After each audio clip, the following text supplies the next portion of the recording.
আসসালামু আলাইকুম। এখন শুনবেন সংবাদ শিরোনাম। ফেনী ছাগলনাইয়ায় মাটি কাটা নিয়ে বিএনপি কর্মীদের দুপক্ষের সংঘর্ষে একজন নিহত, আটক 7। বাগেরহাটে শ্রমিক লীগ নেতা হত্যার ঘটনায় ধরা পড়েনি কেউ।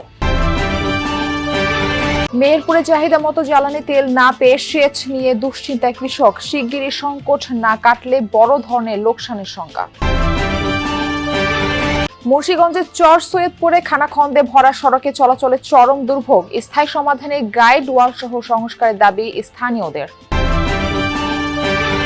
পদ্মা ব্যাংক বাঁচিয়ে রাখার সব উদ্যোগই ব্যর্থ, অবসায়ন অথবা একীভূতকরণের বিষয়ে সিদ্ধান্ত নেওয়ার পরামর্শ বিশ্লেষকদের।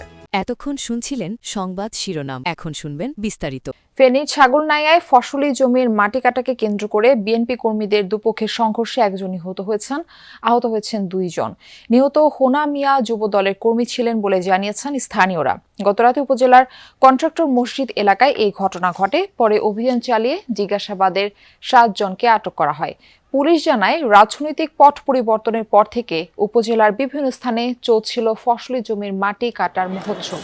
এই মাটির ব্যবসার নিয়ন্ত্রণ ও লভ্যাংশের ভাগাভাগি নিয়ে স্থানীয় বিএনপি কর্মীদের 2টি গ্রুপের মধ্যে বিরোধ চলছে।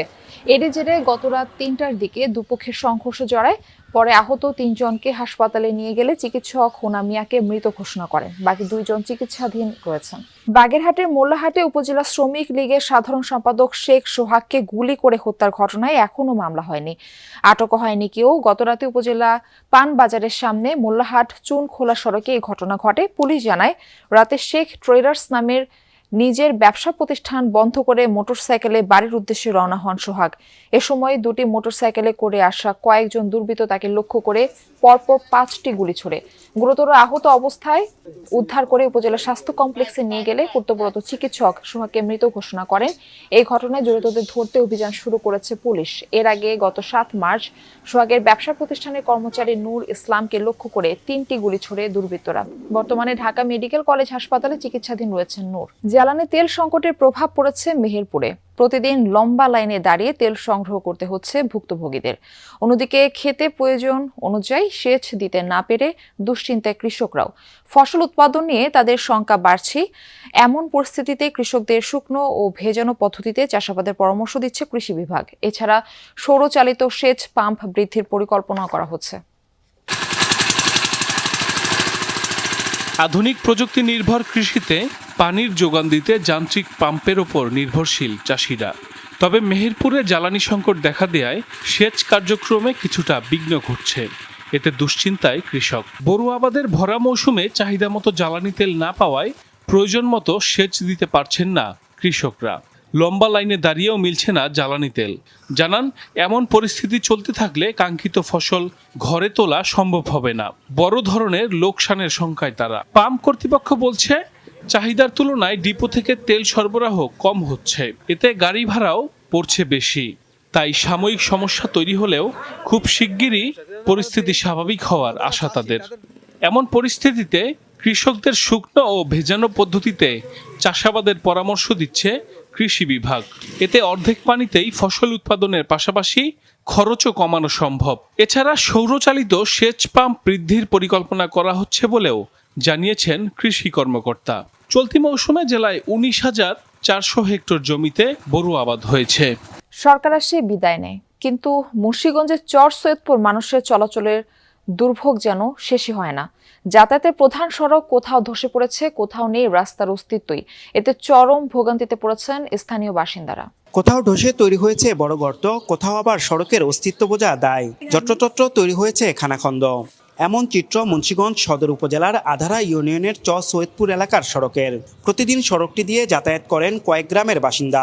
স্কুল কলেজগামী শিক্ষার্থী, কৃষক এবং সাধারণ পথচারীদের জন্য এটাই প্রধান যোগাযোগের পথ। কিন্তু দীর্ঘদিন সংস্কার না হওয়ায় দুর্ভোগ চরমে। বর্ষা মৌসুম এলেই পরিস্থিতি হয়ে ওঠে ভয়াবহ। স্থানীয়দের অভিযোগ, বহুবার সংশ্লিষ্ট দপ্তরে জানানো হলেও জনপ্রতিনিধিদের আশ্বাসেই কাটছে দিন। এখনও নেই দৃশ্যমান কোনো উদ্যোগ। স্থায়ী সমাধানে গাইডওয়াল সহ সড়ক সংস্কারের দাবি তাদের। এ বিষয়ে উপজেলা নির্বাহী কর্মকর্তা জানান, সড়কের সমস্যাটি খতিয়ে দেখে দ্রুত প্রয়োজনীয় ব্যবস্থা নেওয়া হবে। প্রতিদিন আধারা চর সৈয়দপুর থেকে চিতলিয়া বাজার হয়ে জেলা সদরে যাতায়াত করেন কয়েক হাজার মানুষ। ধসে পড়া এমন করুণ অবস্থা দেখে সহজেই অনুমান করা যায় এই পথে চলাচলে প্রতিদিন প্রান্তিক এই জনগোষ্ঠীকে ঠিক কতটা দুর্ভোগ পোহাতে হয়। নতুন সরকার এই সুদীর্ঘ সমস্যা নিরসনে যথাযথ উদ্যোগী হবে এমনটাই প্রত্যাশা এখন তাদের। পদ্মা ব্যাংক বাঁচিয়ে রাখতে সরকারের সব উদ্যোগই ব্যর্থ হয়েছে। পর্ষদ পুনর্গঠন, নাম পরিবর্তন, মূলধন যোগান দেয়া সহ নানা সহায়তা দিলেও তা কাজে আসেনি, বরং সময়ের সাথে এটি আরও দুর্বল হয়েছে, বেড়েছে লোকসানের পরিমাণ। তাই পদ্মা ব্যাংক অবসায়ন অথবা একীভূতকরণের বিষয়ে দ্রুত সিদ্ধান্ত নেওয়ার পরামর্শ বিশ্লেষকদের। তা না হলে ক্ষতির পরিমাণ বাড়তেই থাকবে। বাংলাদেশ ব্যাংক বলছে পদ্মা ব্যাংকের এই বিষয়টি বিবেচনায় রয়েছে, তবে এই ব্যাংকের বিষয়ে ঠিক কী উদ্যোগ নেওয়া হবে সে সিদ্ধান্ত এখনো পর্যন্ত চূড়ান্ত করা হয়নি। জন্ম থেকেই অনিয়মে জড়িয়ে পড়ে সাবেক ফার্মার্স ব্যাংক। নানা দুর্নীতি, জালিয়াতি আর লুটপাটে চরম তারল্য সংকটে পড়ে ব্যাংকটি। গ্রাহকের আমানতের টাকাও ফেরত দিতে ব্যর্থ হয়। সংকট কাটাতে এগিয়ে আসে রাষ্ট্রায়ত্ত 4 ব্যাংকসহ আর্থিক প্রতিষ্ঠান আইসিবি। 715 কোটি টাকার মূলধন যোগান দেয় এসব প্রতিষ্ঠান। নাম পরিবর্তন করে করা হয় পদ্মা ব্যাংক। এরপরও ঘুরে দাঁড়াতে পারেনি ব্যাংকটি। বর্তমানে এর নিট লোকসানের পরিমাণ 6,000 কোটি টাকার উপরে, যা মোট সম্পদ এবং দায়ের চেয়ে বেশি। ডিসেম্বর শেষে ব্যাংকের মোট আমানতের পরিমাণ ছিল 6,300 কোটি টাকা, আর বিতরণ করা ঋণের পরিমাণ 5,650 কোটি টাকা। এর মধ্যে খেলাপি 5,200 কোটি টাকা, যা বিতরণ করা ঋণের 93%। বিশ্লেষকরা বলছেন, এত লোকসান এবং খেলাপি নিয়ে কোনো ব্যাংক টিকিয়ে রাখা সম্ভব নয়। তাই দায় না বাড়িয়ে ব্যাংকটির বিষয়ে দ্রুত সিদ্ধান্ত নেওয়া দরকার। একটা কোনো ব্যাংক 93% এনপিএল হওয়া মানে কি এটার কোনো পর্যায়ে আর দাঁড়ানো সম্ভব না। এবং এই এনপিএলটা মোর দেন 80% এর ব্যাড ডেট, এটা কোনো আদায় হবে না আর কি। আমাদের গ্লোবাল স্ট্যান্ড অনুসারে এটা আর রান করানোর মতো কোনো মানে অবস্থায় নেই আর কি। এটা গ্লোবাল প্র্যাকটিস অনুসারে এটা অবসান করাই যুক্তিযুক্ত হবে বলে আমি মনে করি আর কি। পদ্মা ব্যাংক কিন্তু নিজের থেকে দুর্বল হয়নি, পদ্মা ব্যাংকে কিন্তু দুর্বল করা হয়েছে। পদ্মা ব্যাংকের এই অবস্থার জন্য দায়ী কি ডিপোজিটাররা? বন্ধ করে দিলে কারা এফেক্টেড হবে? সরাসরি ডিপোজিটাররা এফেক্টেড হবে।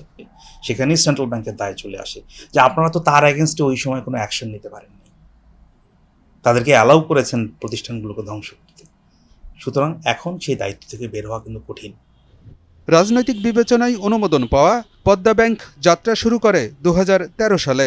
চেয়ারম্যান ছিলেন আওয়ামী লীগ নেতা সাবেক স্বরাষ্ট্রমন্ত্রী মহিউদ্দিন খান আলমগীর। তিনিই এককভাবে নিয়ন্ত্রণ করেন ব্যাংকটিকে, যে কারণে কখনোই নীতিমালা মেনে পরিচালিত হয়নি পদ্মা ব্যাংক। পরে পর্ষদ পুনর্গঠন করে চেয়ারম্যান করা হয় চৌধুরী নাফিস শরাফতকে। তাতেও পরিবর্তন আসেনি। কিছু ব্যাংকে যখন চেয়ারম্যানের